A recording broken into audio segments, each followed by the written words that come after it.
अजितदादा हयात असते तर राष्ट्रवादीचं विलीनीकरण होणार होतं असं रोहित पवार म्हणाले। 2029 मध्ये अजित पवार मुख्यमंत्री झाले असते। आज राष्ट्रवादी विलीनीकरणाचा प्रश्न निर्माण होत नाही अशी प्रतिक्रिया रोहित पवारांची। दादा असताना विलीनीकरण होणार होतं। दादा असताना विलीनीकरण झालं असतं तर मी तुम्हाला आता आत्मविश्वासाने सांगतोय 2029चे या राज्याचे मुख्यमंत्री हे दादा 100% त्या ठिकाणी झाले असते। आणि मग आता दादा आज नसल्यामुळे दादांची इच्छा ती होती आणि दादाच आज नसतील, दादा खऱ्या अर्थाने पुढाकार घेणारी व्यक्ती त्या परिवारातून होती नाही तर पक्षातून होती, दादाच नसतील तर आज विलीनीकरणाचा प्रश्न हा उद्भवत नाही आणि निर्माण सुद्धा होत नाही। तर पुढची बातमी ती म्हणजे अजितदादांच्या विमान अपघाताचा अहवाल हा 3 ते 4 आठवड्यात येईल यावरती शंका असल्याचं रोहित पवार म्हणाले। सरकारला व्हीएसआरचे मालक रोहित सिंग यांना वाचवायचंय असं देखील रोहित पवार म्हणाले। तर अजितदादांच्या अपघात प्रकरणाचा अहवाल 2 ते 3 आठवड्यात येईल असं देखील वक्तव्य जय पवार यांनी केलं होतं। रोहित सिंगला अटक झालीच पाहिजे असंही जय पवार म्हणाले। हो, मला माहिती ते बोलले की मी थांबायला पाहिजे फायनल अहवाल येण्यापर्यंत, पण आम्ही आमच्या वतीने तिथं तपास यंत्रणांना सांगतोय, सूचना देतोय की लवकरात लवकर आम्हाला तो अहवाल द्यावा। CIDची टीम पण चांगलं काम करते आणि आमचा संपर्क आहे। तर तुम्हाला माहिती आहे मुख्यमंत्री साहेब पण कालच्या सभेत बोललेत की ते पण ह्याच्यात लक्ष घालतील। वहिनींनी पण CBIची तशी इन्क्वायरी व्हायला पाहिजे त्याचं पण पत्र मुख्यमंत्री साहेबांना दिलंय।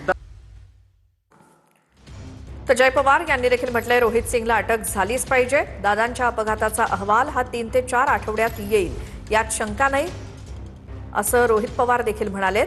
सरकारला व्हीएसआरचे मालक रोहित सिंग यांना वाचवायचंय असाही आरोप रोहित पवारांचा। आता 2029 मध्ये मी विधानसभा निवडणूक लढवावी अशी लोकांची इच्छा असल्याचं वक्तव्य जय पवार यांनी केलं। तर प्रत्येकाला निवडणूक लढण्याचा अधिकार असल्याचं वक्तव्य सुप्रिया सुळे यांचं।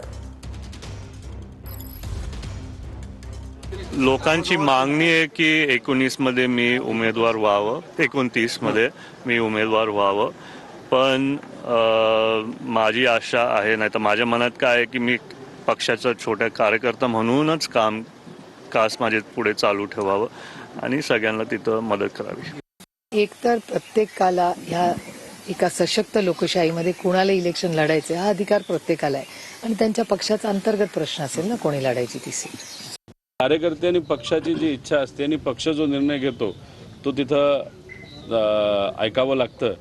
त्यामुळे त्यांचा पक्ष वेगळा आहे, त्यांच्या पक्षाने जो कुठला निर्णय त्यावेळेस तिथं घेतला जाईल, म्हणजे काकी जर निवडणुकीला त्यावेळेस उभं राहणार नसतील आणि जे उभं राहणार असेल शेवटी त्यावेळेस जी लढाई होईल 2029ला ती तशी बघितली तर सर्व पक्षीय ती लढाई त्या ठिकाणी होऊ शकते।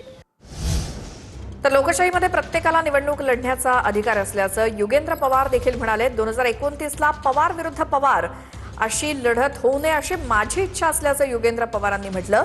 मी त्यांचा लोकप्रतिनिधी असावा असं माझ्याही कार्यकर्त्यांना वाटतंय असं युगेंद्र पवार म्हणालेत। सध्या आम्ही दुःखात आहोत त्यामुळे कुटुंब एकत्र असायला हवं असंही युगेंद्र पवार यांनी म्हटलं।